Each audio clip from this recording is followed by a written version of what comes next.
ಕುರುಬನಾಗಿದ್ದಾನಂತೆ. Hallelujah. ಯೆಹೋವನು ನನಗೆ ಕುರುಬನು, ಕೊರತೆ ಪಡೆನು. ದೇವರು ನಮ್ಮನ್ನು ಕಾಯುತ್ತಾ, ನಡೆಸುತ್ತಾ, ಬಲಪಡಿಸುತ್ತಾ ಈ ಒಂದು ಸಮಯದಲ್ಲಿ ನಮ್ಮನ್ನು ಒಟ್ಟಾಗಿ ಸೇರಿ ಆತನ ನಾಮವನ್ನು ಘನಪಡಿಸುವಂತ ಕೃಪೆ ತೋರಿದಾನೆ ಪ್ರಿಯರೇ. ಹಲ್ಲೆಲೂಯಾ. ಎಷ್ಟೋ ಜನರು ನಾವು ನೋಡುವಾಗ ಲೋಕದಲ್ಲಿದ್ದಾರೆ ಪ್ರಿಯರೇ, ಅವರವರ ಕೆಲಸ ಕಾರ್ಯಗಳಲ್ಲಿ ಅವರು ವ್ಯರ್ಥವಾಗಿದ್ದಾರೆ. ಎಷ್ಟೋ ಜನರು ನಾನಾ ವಿಧವಾದ ರೋಗಗಳಲ್ಲಿದ್ದಾರೆ ಪ್ರಿಯರೇ. ಆದಾಗಿಯೂ ದೇವರು ನಮ್ಮನ್ನು ಪ್ರೀತಿಸಿ ಏನ್ ಮಾಡಿದ್ದಾನ್ರಿ? ಒಳ್ಳೆ ಆರೋಗ್ಯವನ್ನು ಕೊಟ್ಟಿದ್ದಾನೆ. ಹಲ್ಲೆಲೂಯಾ. ಹಲ್ಲೆಲೂಯಾ. ದೇವರು ಸರ್ವಶಕ್ತನಾಗಿರ್ತಕ್ಕಂಥ ದೇವರು. ಹಲ್ಲೆಲೂಯಾ. ಆತನ ಏನ್ ಮಾಡ್ತಾ ಇದ್ದಾನೆ? ನಮ್ಮ ಕುರುಬನಾಗಿದ್ದಾನೆ. ಹಲ್ಲೆಲೂಯಾ. ಕುರಿ ಕಾಯುವಂತವರನ್ನು ಯಾರಾದರೂ ನೋಡಿದಾರೆ ಪ್ರಿಯರೇ? ಹಲ್ಲೆಲೂಯಾ. ಕುರಿಗಳನ್ನು ಕಾಯುವಂತನು ಏನ್ ಮಾಡ್ತಾನೆ? ಅವುಗಳನ್ನು ಮೇಯಿಸ್ತಾನೆ. ಹಲ್ಲೆಲೂಯಾ. ಯಾವ ಕಡೆ ಹುಲ್ಲಿದೆಯೋ, ಯಾವ ಕಡೆ ನೀರು ಇರ್ತದೋ ಆ ಕಡೆ ಒಯ್ದು ಅವಕ್ಕೆ ಏನ್ ಮಾಡ್ತಾನೆ? ಮೇಯಿಸ್ತಾನೆ ಪ್ರಿಯರೇ. ಹಲ್ಲೆಲೂಯಾ. ದೇವರು ಪ್ರತಿನಿತ್ಯವೂ ನಮ್ಮನ್ನು ಪೋಷಿಸ್ತಾ ಇದ್ದಾನೆ. ಹಲ್ಲೆಲೂಯಾ. ಪ್ರತಿನಿತ್ಯವೂ ನಮ್ಮನ್ನು ನಡೆಸ್ತಾ ಇದ್ದಾನೆ ಪ್ರಿಯರೇ. ಇಲ್ಲಿ ದೇವರ ವಾಕ್ಯದಲ್ಲಿ ಸ್ಪಷ್ಟವಾಗಿ ಕುರುಬನು ಎಂಬುದಾಗಿ ದಾವೀದನು ಹೀಗೆ ಬರೀತಾ ಇದ್ದಾನೆ. ಏನಂತಂದ್ರೆ, ಯೆಹೋವ ದೇವರು ನನಗೆ ಏನಾಗಿದ್ದಾನೆ?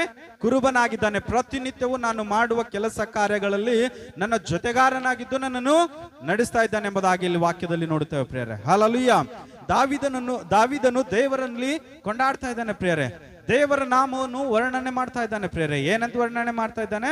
ಯೆಹೋವನು ನನಗೆ ಕುರುಬನು ಎಂಬುದಾಗಿ. ಅದೇ ರೀತಿಯಿಂದ ಯೋಹಾನ ಬರೆದ ಸುವಾರ್ತೆ 10ನೇ ಅಧ್ಯಾಯ 11ನೇ ವಾಕ್ಯ ನೋಡ್ರಿ.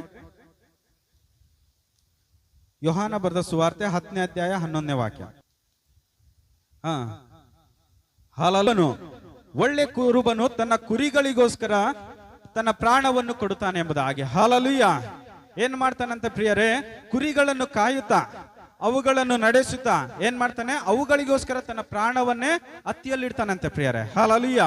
ದೇವರ ವಾಕ್ಯದಲ್ಲಿ ಸ್ಪಷ್ಟವಾಗಿ ದೇವರು ಹೇಳ್ತಾ ಇದ್ದಾನೆ. ಏನಂತಂದ್ರೆ, ನಾನೇ ಒಳ್ಳೆ ಕುರುಬನು, ಇಲ್ಲಿ ಮತ್ತಾರು ಕುರುಬರಿಲ್ಲ ಪ್ರಿಯರೇ. ಹಲ್ಲೆಲೂಯಾ. ನಮಗೆ ರೋಗ ಬಂದಾಗ, ನಮಗೆ ಅಸಮಾಧಾನ ಉಂಟಾದಾಗ, ನಮ್ಮಲ್ಲಿ ಬಲಹೀನತೆಯನ್ನು ಕಂಡು ಬಂದಾಗ ನಾವು ಫಸ್ಟ್ ಯಾರಲ್ಲಿ ಬೇಡ್ಕೊಳ್ತೇವೆ ಪ್ರಿಯರೇ? ಹಲ್ಲೆಲೂಯಾ. ನಮ್ಮನ್ನು ನಡೆಸುವಂತ ದೇವರಾಗಿದ್ದಾನೆ. ನಮ್ಮನ್ನು ಒಳ್ಳೆ ಆರೋಗ್ಯ ಕೊಡುವಂತ ದೇವರಾಗಿದ್ದಾನೆ ಪ್ರಿಯರೇ. ನಮ್ಮನ್ನು ಪ್ರತಿಯೊಂದೊಂದು ಸಮಸ್ಯೆಗಳಿಂದ ಬಿಡಿಸುವಂತ ಶಕ್ತನಾಗಿದ್ದಾನೆ. ಇಲ್ಲಿ ಅದಕ್ಕೆ ದೇವರ ವಾಕ್ಯ ಹೀಗೆ ಹೇಳುತ್ತದೆ, ನಾನೇ ಒಳ್ಳೆ ಕುರುಬನು. ಒಳ್ಳೆ ಕುರುಬನು ತನ್ನ ಕುರಿಗಳಿಗೋಸ್ಕರ ಪ್ರಾಣವನ್ನು ಕೊಟ್ಟಿದ್ದಾನೆ. ನಮಗೋಸ್ಕರ ತನ್ನ ಪ್ರಾಣವನ್ನು ಕೊಟ್ಟಿದ್ದಾನೆ ಪ್ರಿಯರೇ ದೇವರು. ಹಲ್ಲೆಲೂಯಾ.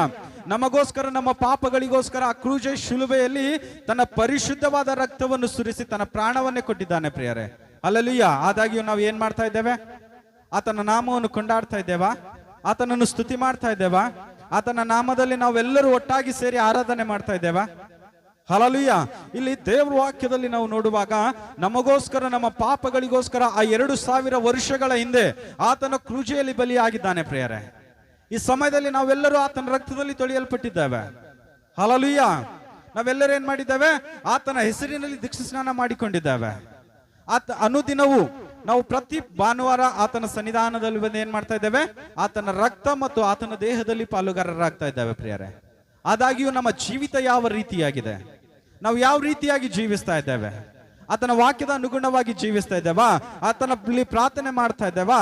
ಆತನನ್ನು ನಾವು ಹುಡುಕ್ತಾ ಇದ್ದೇವಾ? ಒಂದ್ಸಲ ನಿಮ್ಮನ್ನು ನೀವು ಪ್ರಶ್ನೆ ಮಾಡಿಕೊಡ್ರಿ. ಹಲ್ಲೆಲೂಯಾ.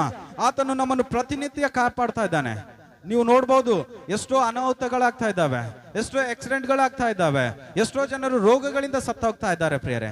ಆದ್ರೂ ದೇವರು ನಮ್ಮನ್ನ ಏನ್ ಮಾಡ್ತಾ ಇದ್ದಾನೆ? ಪ್ರತಿಯೊಂದೊಂದು ರೋಗದಿಂದ, ಪ್ರತಿಯೊಂದೊಂದು ಅಪಾಯಗಳಿಂದ ತಪ್ಪಿಸಿ, ಇನ್ನು ಮುಂದಾದರೂ ನನ್ನ ಮಗಳು ಇನ್ನು ಮುಂದಾದರೂ ತನ್ನ ಜೀವಿತವನ್ನು ಬದಲಾಯಿಸಿಕೊಂಡು ಈ ಸಮಯದಲ್ಲಿ ನನ್ನ ಕಡೆಗೆ ತಿರುಗಿಕೊಳ್ಳುತ್ತಾರೆ ಎಂಬುದಾಗಿ ನೋಡ್ತಾ ಇದ್ದಾನೆ ಪ್ರಿಯರೇ. ಹಲ್ಲೆಲೂಯಾ.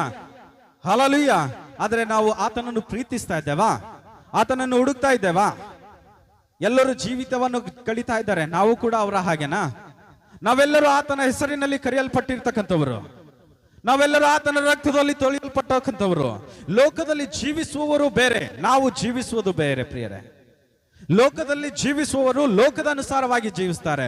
ಆದ್ರೆ ಕ್ರಿಸ್ತನ ರಕ್ತದಲ್ಲಿ ತೊಳೆಯಲ್ಪಟ್ಟಂತ ನೀವು, ಕ್ರಿಸ್ತನ ರಕ್ತದಿಂದ ಶುದ್ಧೀಕರಿಸಲ್ಪಟ್ಟಂತ ನೀವು ಯಾವ ರೀತಿಯಾಗಿ ಜೀವಿಸ್ತಾ ಇದ್ದೀರಾ? ಆತನ ಅನುನಿತ ನಿಮ್ಮ ತರ ಇದೆಯಾ? ಆತನ ಜೀವಿತ ನಿಮ್ಮಲ್ಲಿ ಇದೆಯಾ? ಒಂದು ಸಮಯದಲ್ಲಿ ನೀವು ಪ್ರಶ್ನೆ ಮಾಡಿಕೊಡ್ರಿ. ಹಲ್ಲೆಲೂಯಾ. ಹಲ್ಲೆಲೂಯಾ. ಅದೇ ರೀತಿಯಿಂದ ನೋಡ್ರಿ, ಇಬ್ರಿಯರಿಗೆ 13ನೇ ಅಧ್ಯಾಯ 5, 6, 2 ನೋಡ್ರಿ. ನಾವು ಯಾವ ರೀತಿಯಾಗಿ ಜೀವಿಸಬೇಕು, ಹೇಗೆ ಜೀವಿಸಬೇಕು ಎಂಬುದಾಗಿ ಇಲ್ಲಿ ದೇವರ ವಾಕ್ಯ ಸ್ಪಷ್ಟವಾಗಿ ನಮಗೆ ಹೇಳುತ್ತದೆ. ದ್ರವ್ಯಾಶೆ ಇಲ್ಲದವರಾಗಿ ನಿಮಗಿರುವಗಳಲ್ಲಿ ತೃಪ್ತರಾಗಿರಿ. ನಾನು ನಿನ್ನನ್ನು ಎಂದಿಗೂ ಕೈ ಬಿಡುವುದಿಲ್ಲ, ಎಂದಿಗೂ ತೊರೆಯುವುದಿಲ್ಲ. ದೇವರು ತಾನೇ ಹೇಳಿದ್ದಾನೆ. ಆದುದರಿಂದ ಕರ್ತನು ತನ್ನ ಸಹಾಯಕನು ಭಯಪಡೆನು, ಮನುಷ್ಯರು ನನಗೆ ಏನು ಮಾಡರು ಎಂದು ನಾವು ಏನ್ ಮಾಡ್ಬೇಕು, ಧೈರ್ಯವಾಗಿ ಹೇಳ್ಬೇಕೆಂಬುದಾಗಿ ಪ್ರಿಯರೇ. ಹಲ್ಲೆಲೂಯಾ. ಇಲ್ಲಿ ದೇವ್ರ ವಾಕ್ಯದಲ್ಲಿ ನಾವು ಯಾವ ರೀತಿಯಾಗಿ ಜೀವಿಸಬೇಕೆಂಬುದಾಗಿ, ಲೋಕದಲ್ಲಿ ಶ್ರಮೆಗಳು ಬರುತ್ತವೆ, ಲೋಕದ ಆಸೆಗಳು ನಮ್ಮನಿಗೂ ಏನ್ ಮಾಡ್ತವೆ, ಲೋಕದ ಆಸೆಯಲ್ಲಿ ಗುಣಿಸ್ತವೆ ಪ್ರಿಯರೇ. ಹಲ್ಲೆಲೂಯಾ.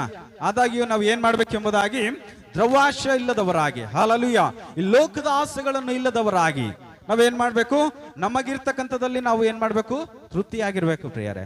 ಹಲ್ಲೆಲೂಯಾ. ದೇವರು ನಮ್ಮನ್ನು ಪೋಷಿಸ್ತಾನೆಂದು, ದೇವರು ನಮ್ಮನ್ನು ಪ್ರತಿನಿತ್ಯವೂ ನಡೆಸ್ತಾ ಇದ್ದಾನೆಂದು ನಾವು ತಿಳಿಯಲಾರದೆ ಲೋಕದಲ್ಲಿ ಸಂಪಾದನೆ ಮಾಡಿ ಬೇರೆಯವರ ಜೀವಿತವನ್ನು ನಾವು ಹೋಲಿಸಿಕೊಂಡು ಬೇರೆಯವರ ಹಾಗೆ ಜೀವಿಸಬಾರದು ಪ್ರಿಯರೇ. ಹಲ್ಲೆಲೂಯಾ. ಬೇರೆಯವರನ್ನು ನೋಡಿ ನಾವು ಏನ್ ಮಾಡಬಾರ್ದು, ಆಸೆ ಪಡಬಾರದು ಪ್ರಿಯರೇ. ನಮಗೆ ಏನು ಇರುತ್ತದೋ ಅದರಲ್ಲಿ ನಾವು ಏನಾಗಬೇಕು, ಸಂತೃಪ್ತರಾಗಿರ್ಬೇಕಂತ ಪ್ರಿಯರೇ. ಹಲ್ಲೆಲೂಯಾ. ನಮ್ಮಲ್ಲಿ ಇರ್ತಕ್ಕಂಥದ್ದನ್ನು ನಾವು ಸೇವಿಸುತ್ತಾ ದೇವರನ್ನು ಕೊಂಡಾಡುತ್ತಾ ಆತನಿಗೆ ಕೃತಜ್ಞತೆ ಹೇಳುವರು ಆಗಿರ್ಬೇಕು ಪ್ರಿಯರೇ. ಈ ಲೋಕದಲ್ಲಿ ನಾವು ಜೀವಿಸುವಾಗ ದೇವರ ಆಜ್ಞೆಯ ಮೇರೆಗೆ ನಾವು ಕೊಂಡಾಡಿ ಆತನನ್ನು ಘನಪಡಿಸುವಾಗ ಲೋಕದ ಮನುಷ್ಯರು ನಮ್ಮನ್ನು ಏನ್ ಮಾಡುವುದಕ್ಕೆ ಸಾಧ್ಯವಿಲ್ಲ ಅಂತ ಪ್ರಿಯರೇ. ಹಲ್ಲೆಲೂಯಾ. ಅದೇ ರೀತಿಯಿಂದ ಲಾಸ್ಟ್ ಆಗಿ ನೋಡ್ರಿ, ಯೆಶಾಯ 40ನೇ ಅಧ್ಯಾಯ, ಯೆಶಾಯ 40ನೇ ಅಧ್ಯಾಯ 10ನೇ ವಚನ ನೋಡ್ರಿ. ಶೂರನಾಗಿ ಬರುವನು, ತನ್ನ ಭುಜಬಲದಿಂದಲೇ ಆಳುವನು. ಇಗೋ, ಆತನ ಕ್ರಿಯಾ ಲಾಭವು ಆತನೊಂದಿಗೆ ಇದೆ, ಆತನ ಶ್ರಮದ ಫಲವು ಆತನ ಮುಂದೆ ಇದೆ. ಹಲ್ಲೆಲೂಯಾ. ಹಲ್ಲೆಲೂಯಾ. ಇಲ್ಲಿ ದೇವರ ವಾಕ್ಯದಲ್ಲಿ ಸ್ಪಷ್ಟವಾಗಿ ನಾವು ಕೇಳ್ತಾ ಇದ್ದೇವೆ ಏನಂದ್ರೆ, ನಮ್ಮ ಪ್ರತಿಯೊಂದೊಂದು ಫಲಗಳು ನಾವು ಈ ಲೋಕದಲ್ಲಿ ಯಾವ ರೀತಿಯಾಗಿ ನಡಿಕೊಳ್ತಾ ಇದ್ದೇವೆ, ಯಾವ ರೀತಿಯಾಗಿ ಜೀವಿಸ್ತಾ ಇದ್ದೇವೆ, ನಮಗೆ ಯಾವ ರೀತಿಯಾದಕ್ಕಂತ ಫಲ ಕೊಡಬೇಕು ದೇವರ ಹತ್ರ ಇದೆ ಅಂತ ಪ್ರಿಯರೇ. ಹಲ್ಲೆಲೂಯಾ. ದೇವರು ಬರುವುದಕ್ಕೆ ಸಿದ್ಧನಾಗಿದ್ದಾನ ಇಲ್ಲ ಪ್ರಿಯರೇ? ದೇವರು ಮತ್ತೊಂದು ಆವರ್ತಿ ಈ ಲೋಕದಲ್ಲಿ ಬರುತ್ತಾನ ಇಲ್ಲ? ಹಲ್ಲೆಲೂಯಾ. ಎಷ್ಟು ಜನ ನಂಬ್ತೀರಿ ದೇವರು ಮತ್ತೊಂದ್ಸಲ ಬರ್ತಾನ ಅಂತೇಳಿ? ಹಲ್ಲೆಲೂಯಾ. ಅದಕ್ಕೋಸ್ಕರ ನಾವು ಎಲ್ಲರೂ ಎಚ್ಚರವಾಗಿರ್ಬೇಕು ಪ್ರಿಯರೇ. ಏನಂತಂದ್ರೆ, ದೇವರು ಒಂದಲ್ಲ ಒಂದು ದಿನ ಬರ್ತಾನ ಪ್ರಿಯರೇ. ಹಲ್ಲೆಲೂಯಾ.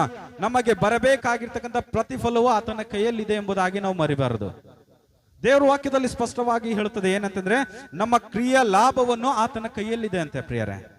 ನಾವು ತಪ್ಪು ಮಾಡಿದರೆ ಆ ತಪ್ಪಿಗೆ ಆಗಬೇಕಂತ ಶಿಕ್ಷೆ ಆತನ ಕೈಯಲ್ಲಿದೆ ಪ್ರಿಯರೇ. ನಾವು ಒಳ್ಳೆಯದನ್ನು ಮಾಡಿದ್ದಾದರೆ ನಮಗೆ ಒಳ್ಳೆ ಕ್ರಿಯೆಗೆ ಫಲ ಬೇಕಾಗಿರ್ತಕ್ಕಂಥದ್ದು ಆತನಲ್ಲಿದೆ ಪ್ರಿಯರೇ. ಹಲ್ಲೆಲೂಯಾ. ನೀವು ಆಡುವಂತ ಮಾತು, ನೀವು ನಡೆಯುವಂತ ದಾರಿಯು ಪ್ರತಿಯೊಂದು ದೇವರು ಪರೀಕ್ಷೆ ಮಾಡ್ತಾ ಇದ್ದಾನೆ. ಆತನ ರಕ್ತದಲ್ಲಿ ತೊಳೆಯಲ್ಪಟ್ಟಿರ್ತಕ್ಕಂಥ ನೀವೆಲ್ಲರೂ ವಾಕ್ಯದ ಅನುಗುಣವಾಗಿ ಜೀವಿಸುತ್ತಾ ದೇವರಲ್ಲಿ ಭಯಭಕ್ತಿ ಇಟ್ಟು ನಡಿಬೇಕೆಂಬುದಾಗಿ ಮತ್ತು ದೇವರು ನಿಮ್ಮನ್ನು ಪ್ರತಿನಿತ್ಯವೂ ನಡೆಸ್ತಾ ಬರ್ತಾನೆ ಎಂಬುದಾಗಿ ಈ ದೇವರ ವಾಕ್ಯ ಆಗಿರ್ತದೆ. ದೇವರು ನಿಮ್ಮೆಲ್ಲರ ಆತ್ಮೀಯ ಲಾಭಕ್ಕಾಗಿ ಆಶೀರ್ವಾದ ಮಾಡಲಿ. ಆಮೆನ್.